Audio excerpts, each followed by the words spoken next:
What's up, everybody? Yeah, it's just me again. Don't really do a um, don't really do a true. I don't know what I'm saying.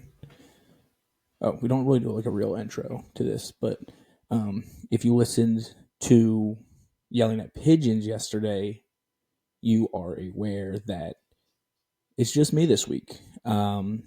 Luke is in Florida on vacation. Tanner is in Vegas, so it's really hard to get everybody together this week, and that's okay. We're gonna put out a show regular scheduled. I'm gonna do what I can.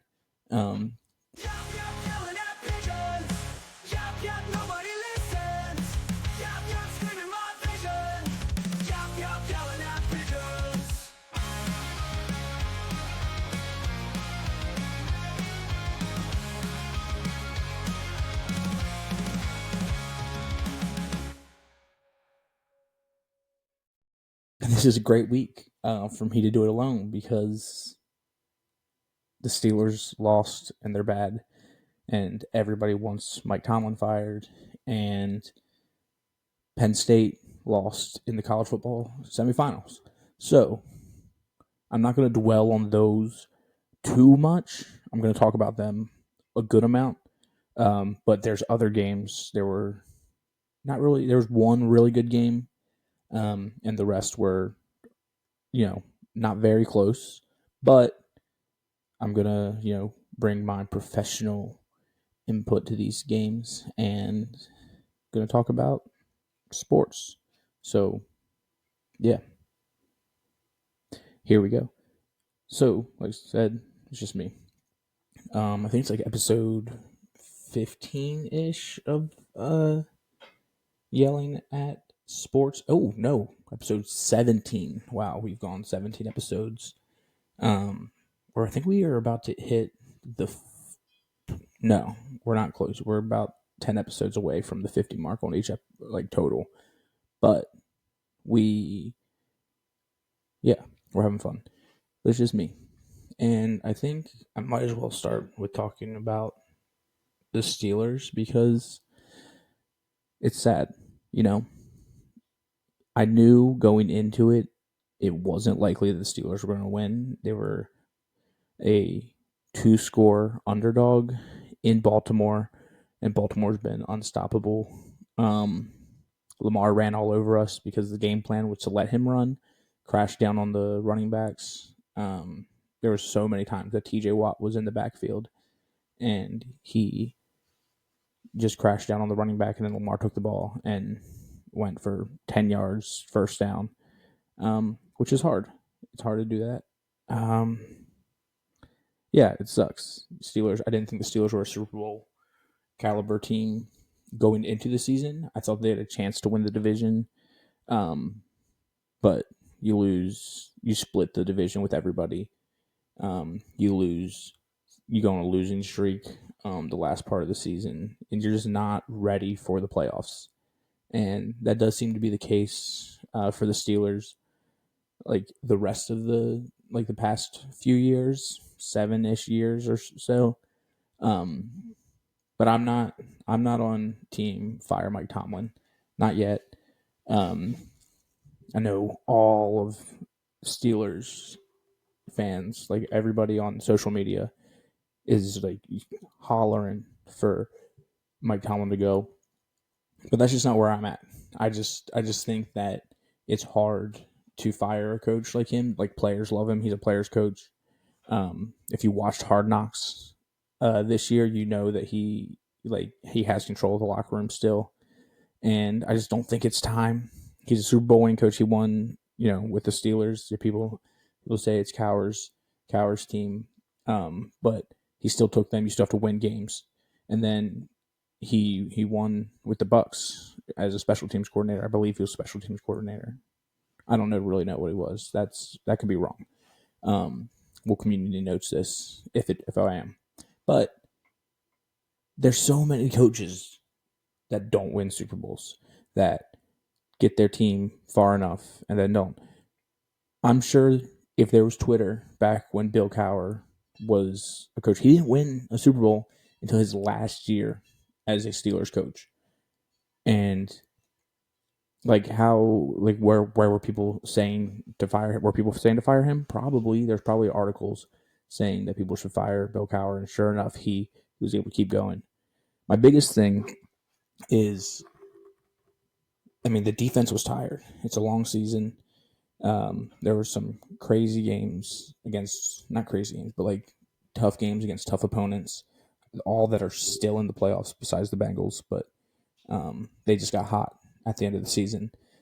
And they slowed down, and that's tough. But Mike Tomlin hasn't had a like good to great quarterback since Big Ben, and even Big Ben's last few seasons, he was hurt. There's pictures of him, like, well, he's always hurt, but like he was just like slow, and his arm wasn't there, and you could just tell that like his heart wasn't in it. And then you move on, and you go get Kenny Pickett, and they draft the Pittsburgh guy, the guy who went to Pitt, and like I wasn't sure. I was excited because when's the last time I saw the Steelers draft a quarterback in the first round? I thought, maybe. But then you had that with Mason Rudolph and Mitch Trubisky, and like he's still taking those teams to winning seasons. And yeah, like winning seasons aren't Super Bowl winning teams. But I think like the biggest gripe with Mike Tomlin is he's such a good coach that he takes them to the playoffs instead of having his top 5 pick. And, I've been blessed to not, see top 5 picks as a Steelers fan. And I think that most of the fan base is just very, very, like, we just don't get losing. And I get it. We should be. We should win Super Bowls. That's what it is. 6 Super Bowls. Like, not many. Is it 2 teams? Us and the Patriots are the only teams that have that many Super Bowls. So, yeah, we're spoiled. And I think part of that being spoiled is saying, oh, well, let's just get the next guy. Let's go run Mike Tomlin out of town. But, like, I'm also a realist. Like I said, don't want him fired. I just know that the Rooneys aren't going to fire their coach. Like, it's just not going to happen. Like, they've never fired a coach. They let their coaches retire. They go when they want to go. So all the Steelers fans out there that are just yelling and screaming for them to fire Tomlin, like, they're not going to. Like, they're going to let him go when he wants to go. That's just who they are. And I'm fine with that. Like, I want to win a Super Bowl for sure. And maybe we're just missing a piece. We're missing a couple pieces. The DBs were not great. It was hard to stop the run. And when you have a dual, like Lamar Jackson, Derrick Henry, and Derrick Henry ran for almost 200 yards, like it's hard to stop. But I just want to pump the brakes on the fire Tomlin. I've been on that because he's going to go to a different team and he's going to win a Super Bowl within like 5 years if he goes to another team. And then everybody's saying to trade him. Like, he has a no trade clause. Like, he's going to choose what team he's going to go to. And he's not going to let you trade him to a team that has no first round picks because they traded first round picks for him. So I like to believe that Steelers fans are not the dumbest in the division, but when it comes to coaches, they're up there because it's tough. It's just as bad as Ravens fans calling for Harbaugh's head when they go 0-2, And yeah, I just don't think. I don't see it. I don't see the vision for firing a great coach, even a good coach. Like, who are you? Ben Johnson's not going to come there. They don't have a quarterback. They really don't have the offensive coordinator for a team that Ben Johnson wants to run. And I think there's pieces. Russell Wilson didn't play the whole season, and it was his first year on the team in the system. Justin Fields didn't play the whole season, first year in the new situation. Like, there's so many like things that go into this, and people just point to to Tomlin, and they say, "Oh, mediocre Mike," or he can't win in the playoffs. It was like, I don't know. The defenses start to slow down. I think that's where we need to start. Is Terrell Austin needs to go, because his defenses start strong and have great players. Like, there are Hall of Famers on that defense. T.J. Watt, Cam Hayward, Minka Fitzpatrick played okay this year. Like, I feel like he wasn't as much of a ball hawk as he usually is. But he has potential and has played very well. He's an all-pro. Yeah, so pump the brakes. Let them figure out quarterback. Like, not every team finds a quarterback right away. They're in quarterback purgatory. They went from a first ballot Hall of Famer, and not everybody is the Packers, where they can go from Brett Favre to Aaron Rodgers. And Jordan Love hasn't been great. We'll talk about that. He's been good, but not great. But how often do teams go from Hall of Famer to Hall of Famer?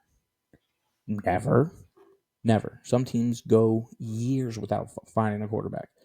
And that's not necessarily the coach's fault. Like, maybe it is because he can't lose enough games, but let him find a quarterback. Let him find a guy, and please don't be some old guy like Aaron Rodgers, who's proven the last 2 years that he's gone. I mean, I don't think it's Russ. I don't know if it's Herbert, Justin Fields, but we'll see.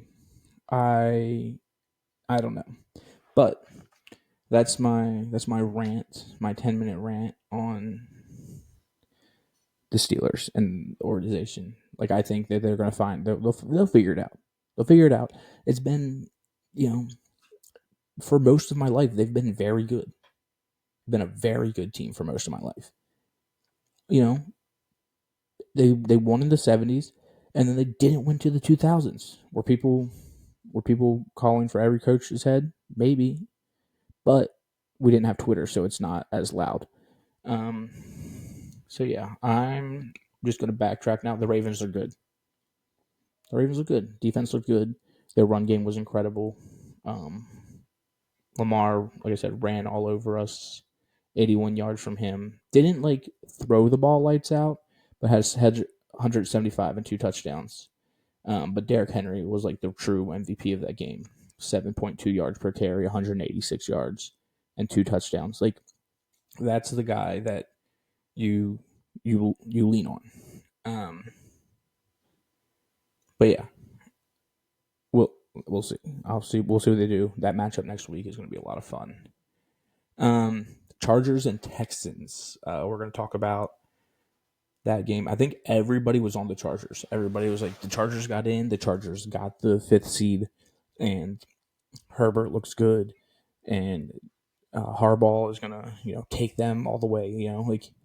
But you have to remember, it's his first season. So if you're Chargers fans, don't freak out just quite yet. Next year, you have next year.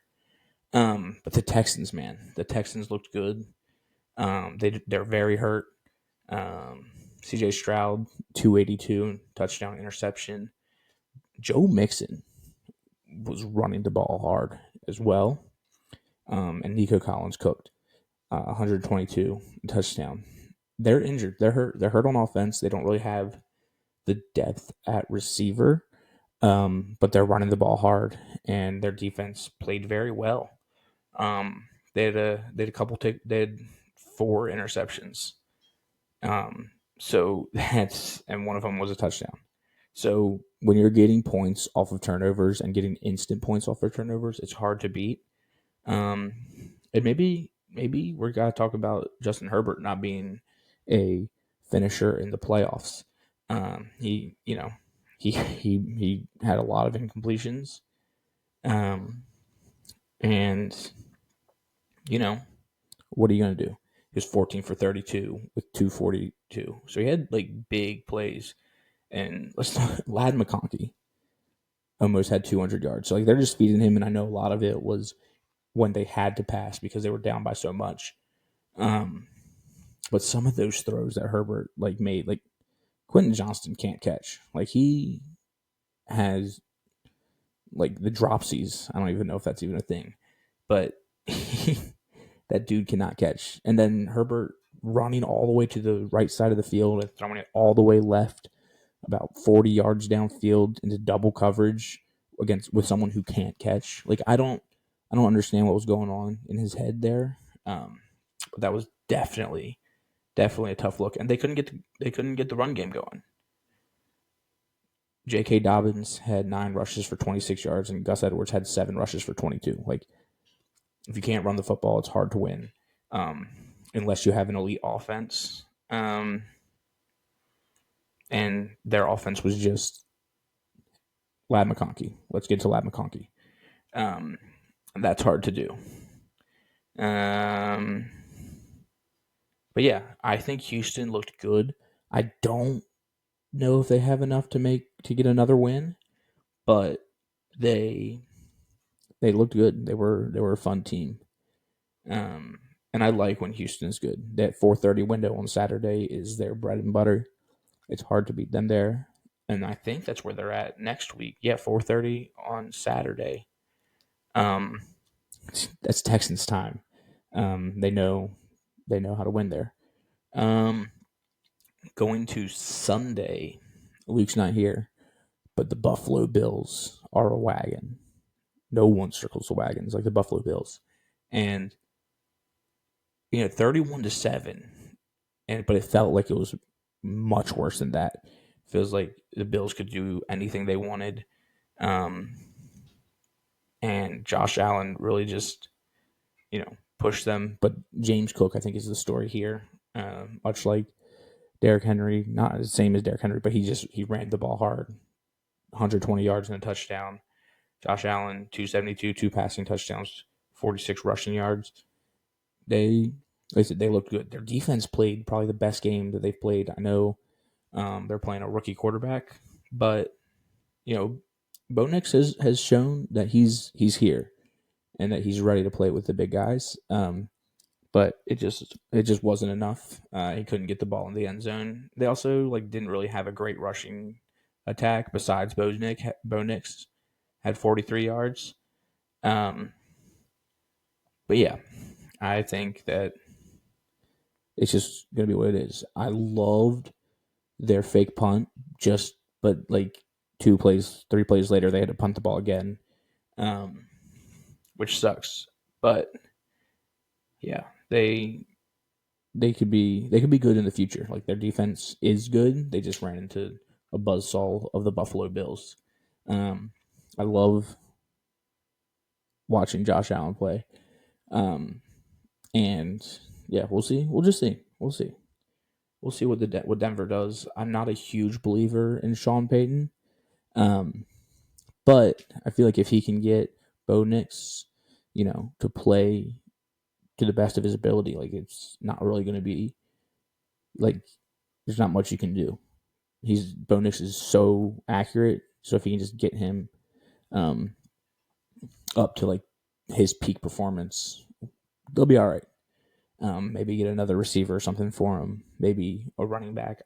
I'd like Javonte Williams, but we'll see. That's all I can really say is we'll see.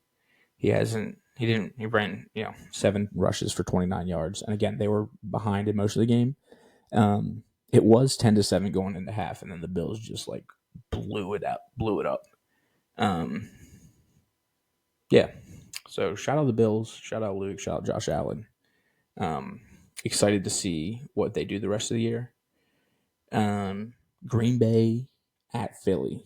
And I had said this before that I don't know if I said this on here or just to somebody, but I think the Eagles might be the team to beat in the NFC because their defense is so good. And you know me.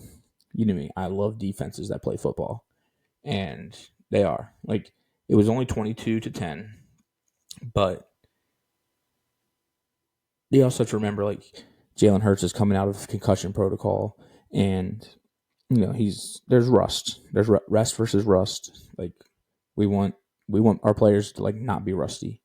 So they got in there. They did what they had to do. Saquon kind of carried their team. 119 yards. Hurts did have 2 passing touchdowns. Jahan Dotson was just wide open in the back of the end zone. And as a Penn State fan, I like to see Jahan Dotson doing well.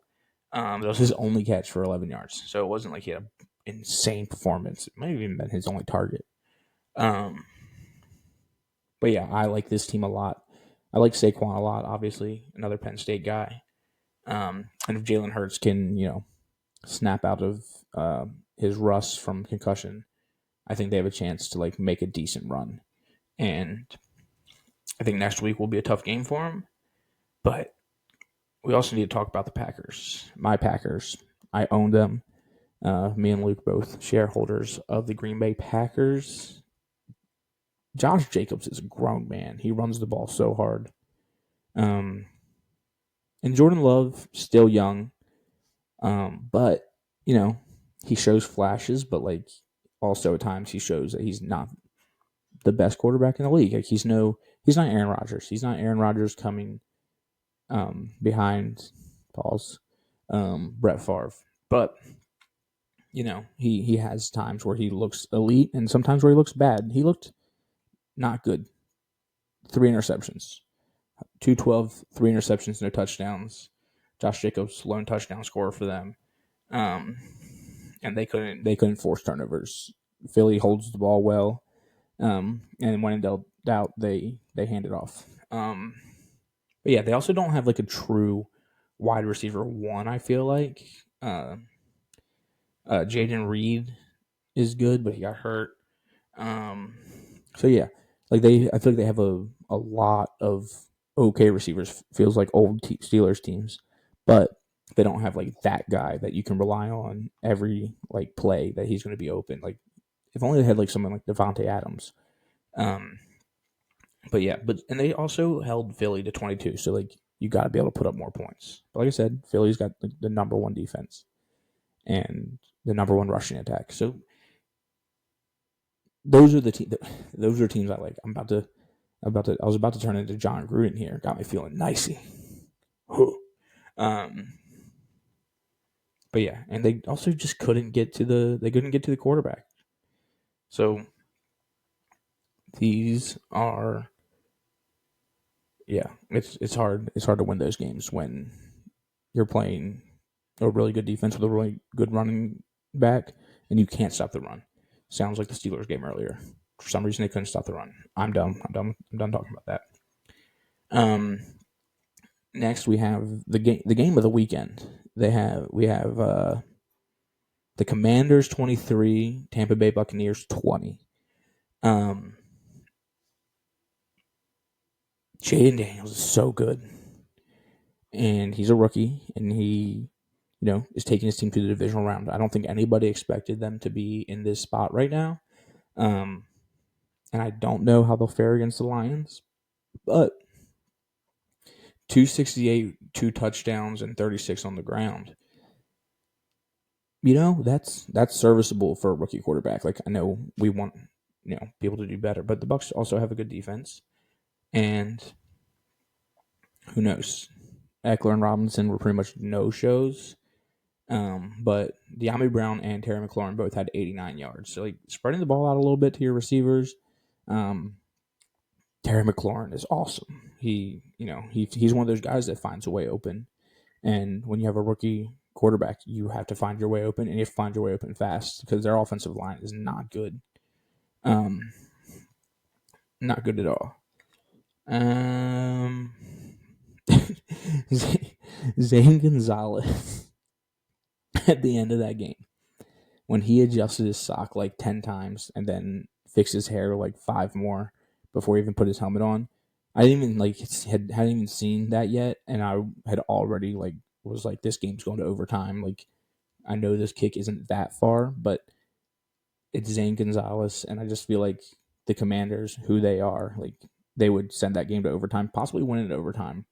But I don't know. It just is what I thought would be the case.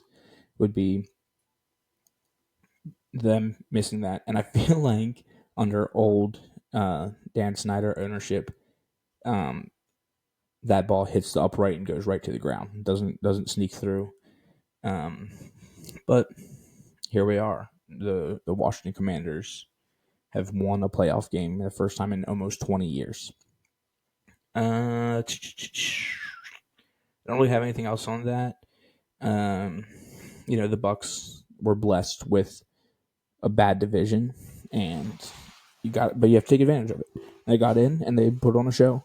They had a good game. Not really they didn't really put on a show, but like Baker was 185 and 2 touchdowns. Bucky Irving 77 yards.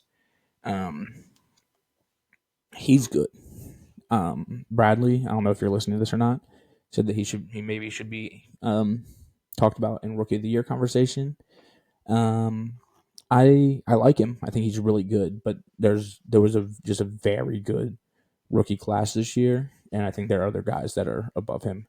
So sorry about that. If you're a Bucks fan or if you're a Bucky Irving fan. And then last night, I'll be honest, didn't watch this game. I got sidetracked and looked at the score, and the Rams were up big at halftime. So I was like, I'm not putting this on. It was 24-3. Why am I going to finish watching this game? So I decided just to not. And the Vikings, Sam Darnold turned into a pumpkin real fast.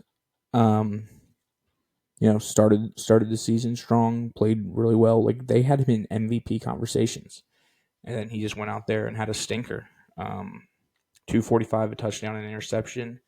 Not like a crazy stat line when you think about it, but when you have guys like Justin Jefferson and Jordan Addison and TJ Hawkinson, like you should be throwing more touchdowns than that. And a lot of it was they had to throw the ball because they were behind so much. Yeah, but the Rams, could be scary. Cooper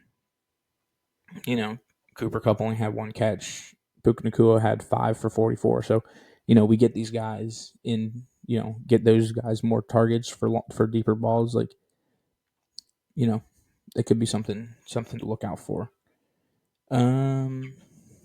Yeah, but the Rams are looking scary, and it's Matt Stafford, man. Like he's a championship winning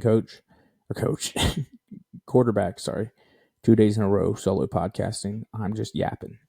Sean McVay, very good coach, genius.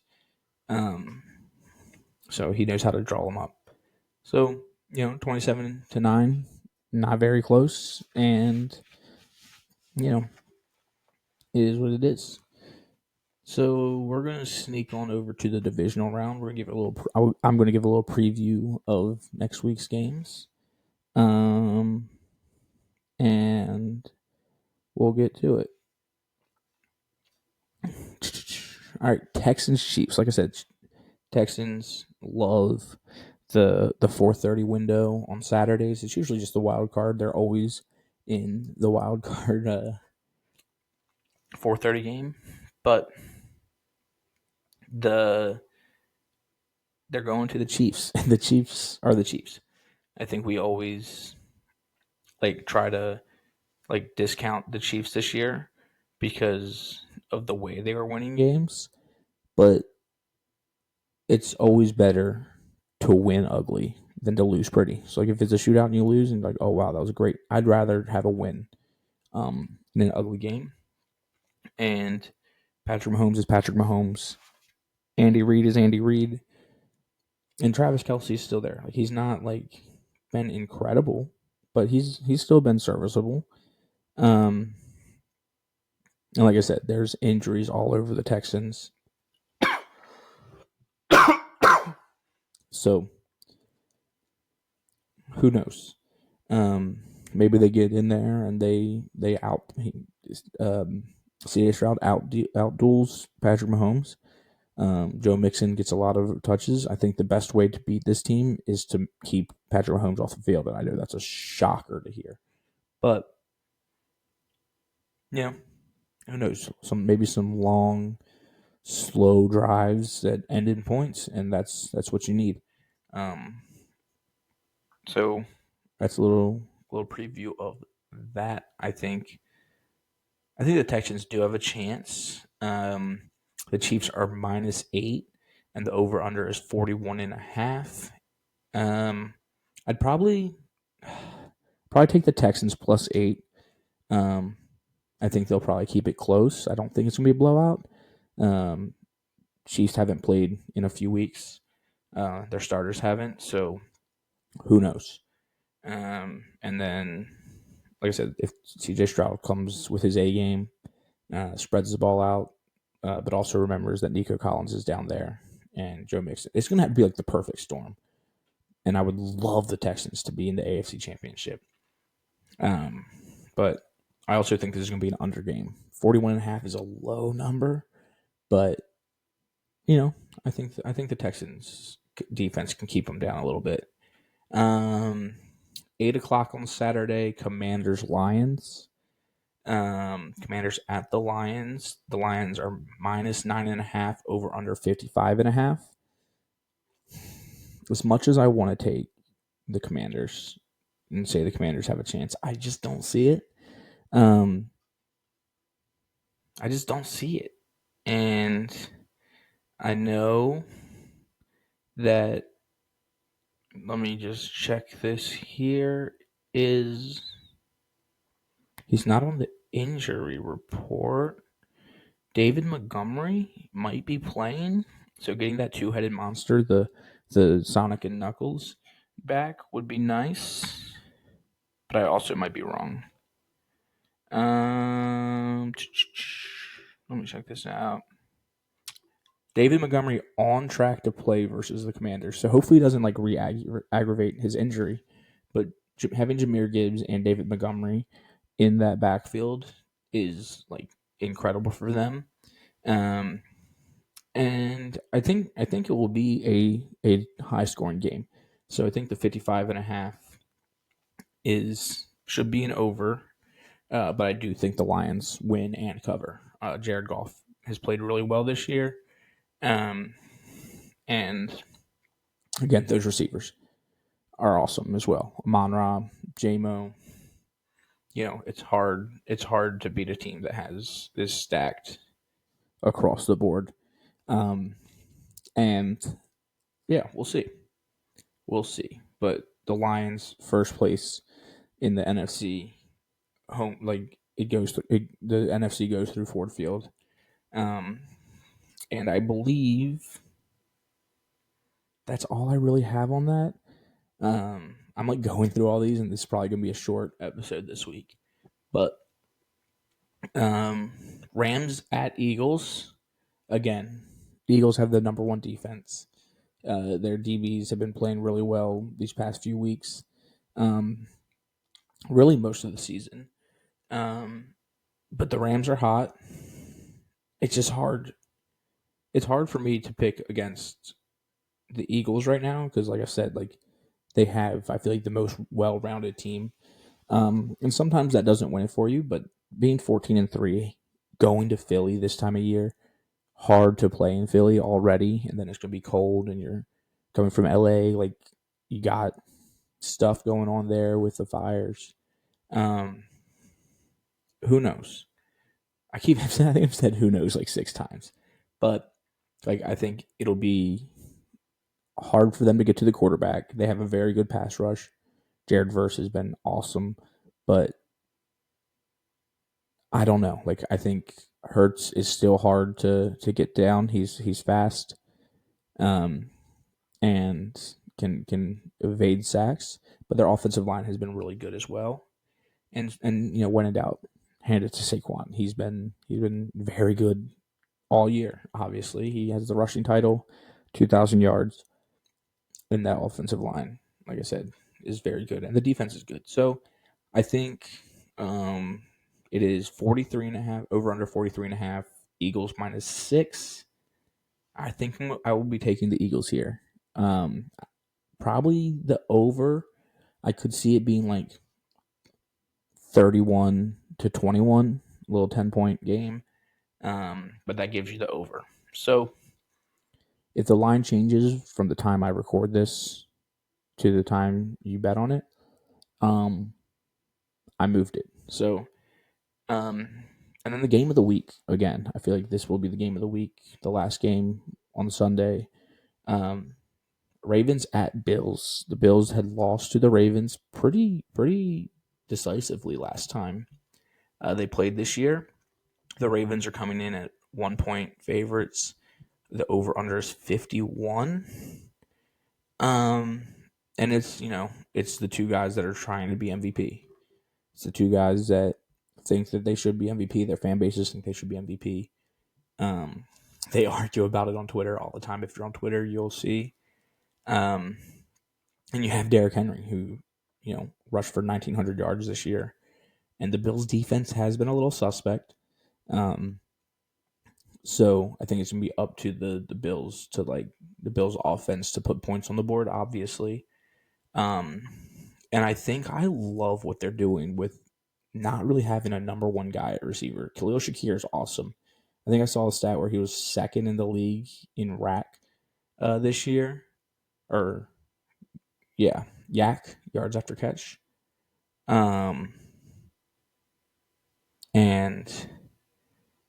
yeah, I think it'll be a good game. I think it might be a high scoring game. I think it'll be in the 30s. Like both teams might be in the 30s.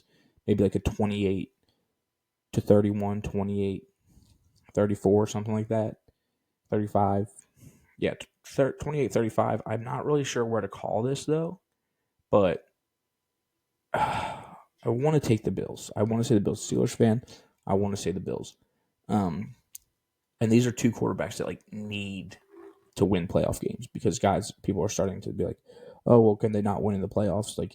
And now they're playing each other instead of one of them playing Patrick Mahomes. And they'll know if they're going to play Patrick Mahomes next.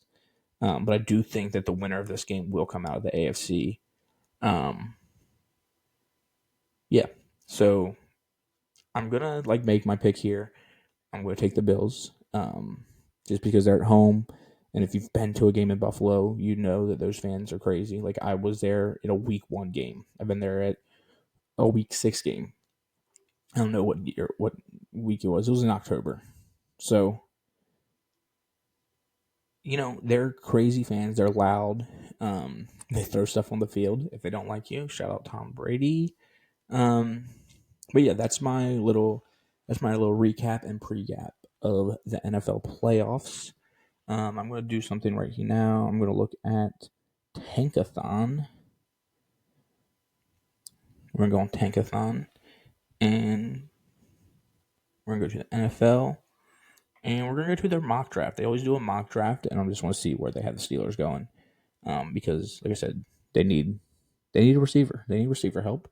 They have Shador going to the Titans and Cam Ward going to the Browns, 1 and 2, and then Travis Hunter dropping to 3.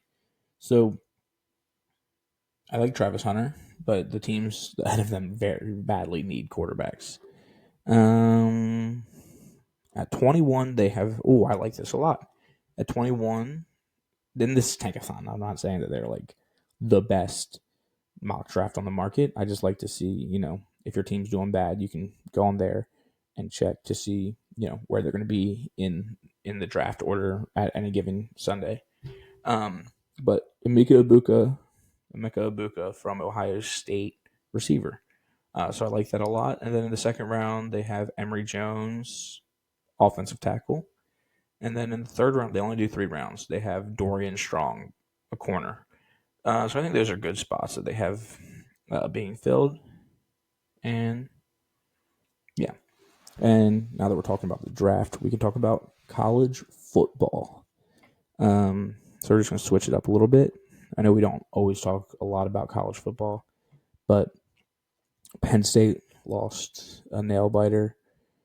Drew Aller's big thing going into this game was he doesn't have turnovers. And he didn't play lights out. Notre Dame has a good defense, so I knew it was going to have to be a pretty much perfect game for both teams. But yeah, Drew Aller only had 135 yards and an interception. But this is good news for me, and if you're a Penn State fan, good news for you. Nick Singleton, who had 84 yards and 3 touchdowns, and Katron Allen, who had 82 yards. They're both coming back. So Drew Aller and both running backs are coming back. Losing Tyler Warren is going to be tough, but, and Abdul Carter on the defense. But next tight end up, Penn State loves tight ends. Wow, I shouldn't have said that. But yeah, we need a receiver. Penn State needs a receiver. Drew Aller didn't complete a pass to a receiver. So, and it's hard to win games like that. And I'm not even I don't even think Notre Dame played better. I just think that they didn't even have less mistakes. They just made stops at the end of the game. Drew Aller threw that pick. He should have just thrown it out of bounds. Should have went down, something get off the field, go to overtime. I'd rather take these running backs and Drew Aller to overtime where you just need 25 yards and get your defense to get a stop. That's what I trust. But it is what it is. Drew Aller tried to be the guy, but he tried to force it, and it didn't work out for him.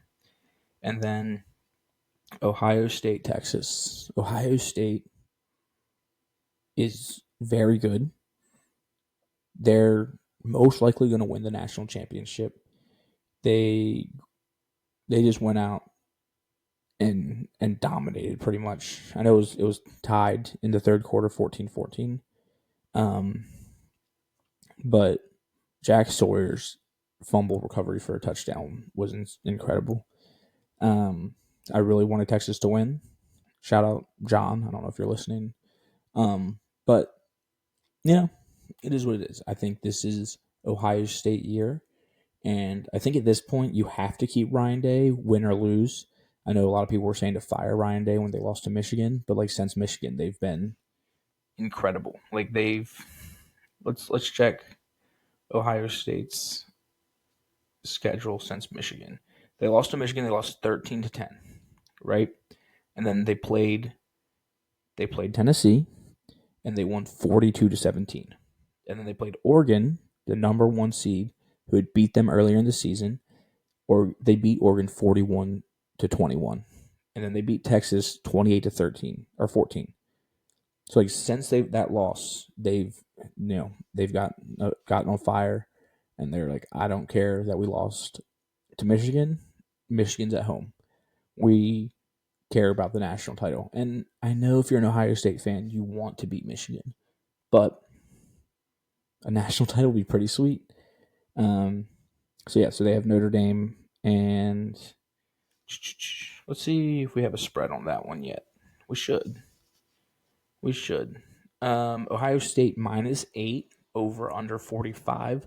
With the way Ohio State's defense has been playing, and I don't think Notre Dame's offense is going to be able to play with them. Ohio State should win. But, Notre Dame does have a very good defense. Over under 45. 45 and a half. I will take Ohio State spread, but I'm going to stay away from the over under. Because if Notre Dame can't score, what are you going to do? So, it's going to be my catchphrase for this week. What are you going to do? I think Ohio State handles them. As much as I want Notre Dame to win, I don't want to root for Ohio State. Not an Ohio State fan. Will never root for Ohio State in anything ever. That's college football. I don't really know what else to talk about. Not really any more sports going on. I haven't really kept up with the NBA this year as much. More of a after football season, I'll jump into the NBA. And I'm about to watch. It's Tuesday. I'm about to watch the TGL. I believe it is Jupiter versus LA. And that should be a good match. TGL Golf. It is, Jupiter versus LA. Should be fun. So I'm gonna throw that on. But if you've made it this far, solo podcasting isn't for the faint of heart. But I've had a lot of fun doing this. And if I have to jump in and do it again, I feel comfortable. But yeah, thanks for listening, and I'll talk to you next week. See ya.